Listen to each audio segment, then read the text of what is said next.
I've known Mary for more than 30 years as a writer, friend, colleague, and as the director of the creative writing programs at Hamline University, where I teach.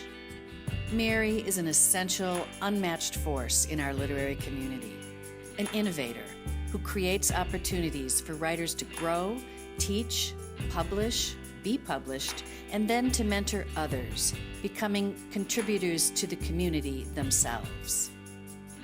When I was a mentee in 1982, so it was 32 years ago, I was new to the Twin Cities, a young mother with 2 small children and no literary community. I remember sewing my own dress for my mentor series reading with Leslie Marmon Silko. That year changed my life. So it's been very rewarding to be back as a mentor and able to work with such a talented and serious group of writers. As an adjunct professor at Hamline's MA in Liberal Studies program, Mary developed Minnesota's first MFA in creative writing. In designing the program, Mary made advanced creative writing study accessible to people who would not be able to do it otherwise. 10 years later, Mary founded the MFA in Writing for Children and Young Adults at Hamline, the country's second low-residency program in writing for children. Then, in 2010, Mary founded a BFA in creative writing, one of a very few in the country. Hamline is the only university in the country with 3 different creative writing degree programs, and Mary envisioned and built all of them. Mary was also instrumental in the designing and launching of the summer program for high school students, the Young Writers Workshop, as well as sampler courses designed for the general community.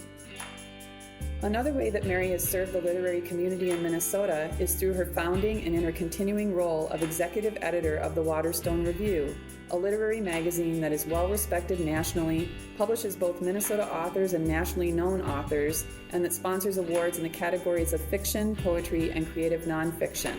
The Waterstone Review not only promotes literary writing in Minnesota, but because Minnesota writers are included in each issue, also brings Minnesota writers to a national audience.